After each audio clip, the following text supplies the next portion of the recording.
Hi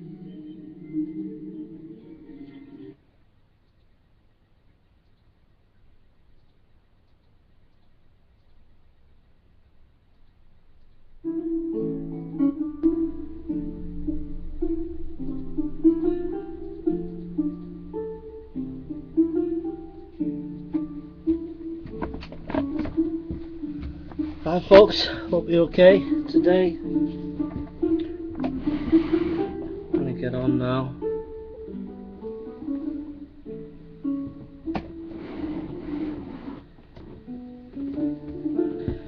Okay. I thought I'd let you see the sun come down with me. I thought I'd show you what a master at his job, what he's doing, and so I'm gonna be reading my notes. I'll try and talk to you, but I am reading my notes now. As I read them, I'll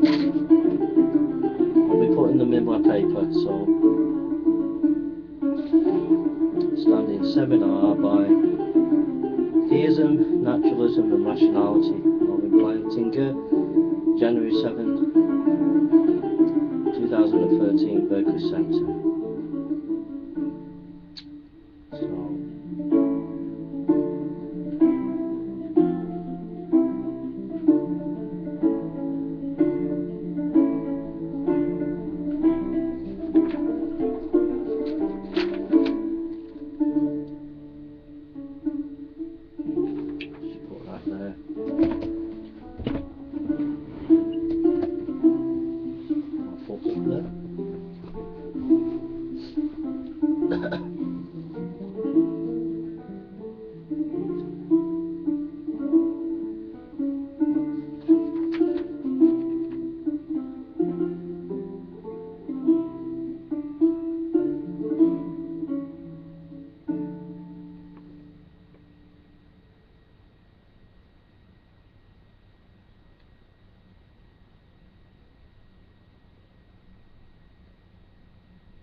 I'm just reading a lecture by Plantinga.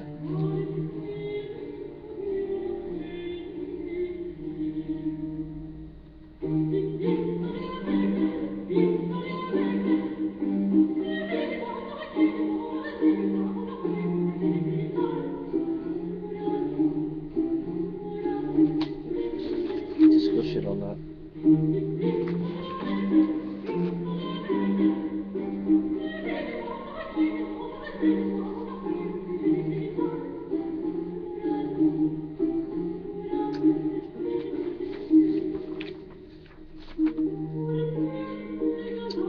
Next lecture, Ernest Sosa.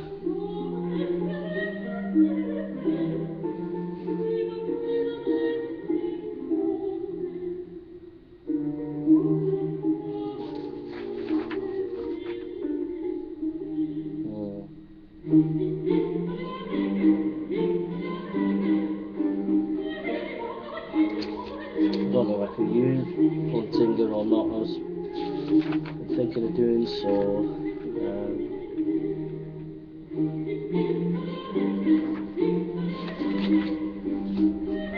Come back to that in a bit.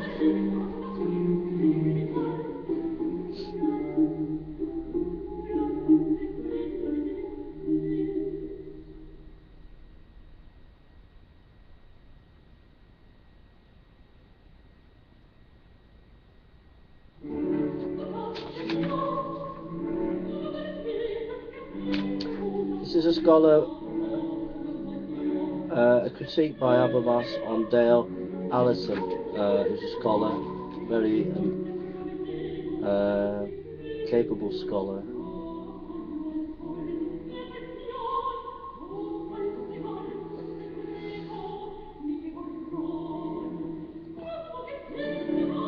Allison thinks, this is quite a top scholar, Allison thinks that there is every reason to think that Luke represents Paul's resurrection appearances.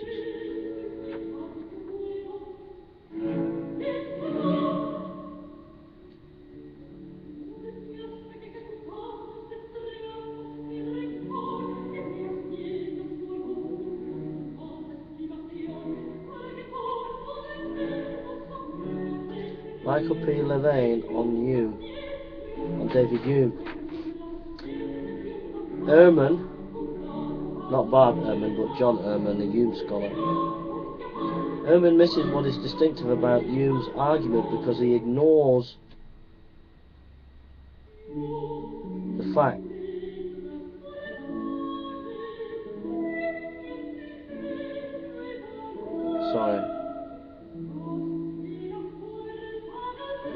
basically he's saying, critiquing John Ehrman, this Hume scholar, Michael Levin, is saying that to understand Hume, it's got to be embedded in his overall philosophy of empiricism. So I'll be using this in the essay. Hume thinks that the testimony, no matter how reliable, can never establish an occurrence of a miraculous event in accordance with the principles of posteriori reasoning that is a type of causal reasoning according to Hume. David Hume himself says, being a general maxim that no objects of any discoverable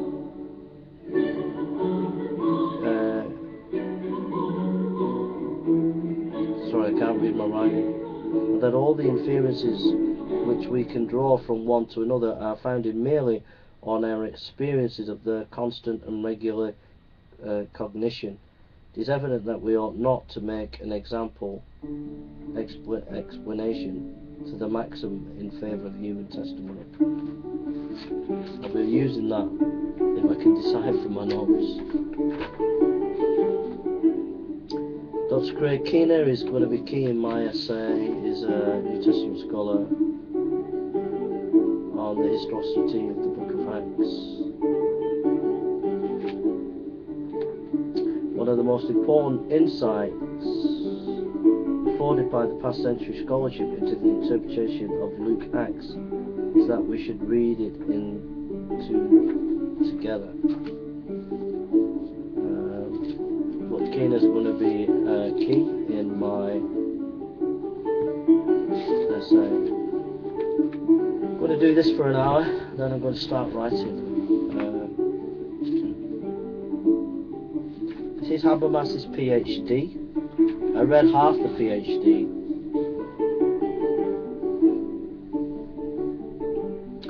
The strength of Habermas is he's very strong on theology, strong on critiquing Hume. The weakness of Habermas is when he comes to talking about the dying and rising gods and critiquing that, he doesn't go to primary sources, he uses mainly scholars.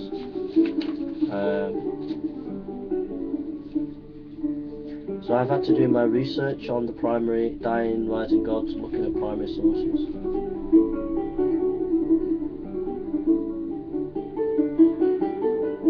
He believes that reason comes before faith. I believe epistemologically faith becomes before reason.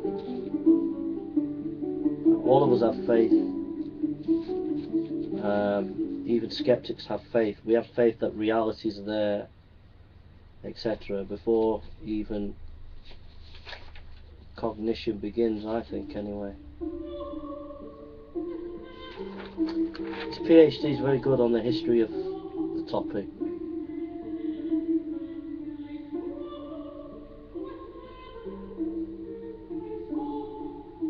Definition of a miracle.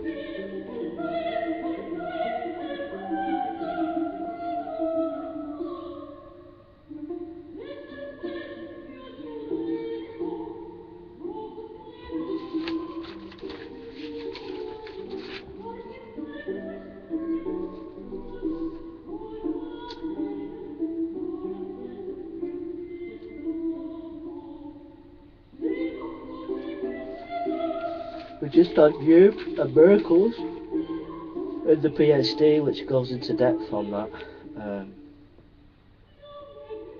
You said a miracle is a violation of the laws of nature, and as a firm and unalterable experience has established these laws, the proof against a miracle from the very nature of the fact is as entire as any argument from experience can possibly be imagined.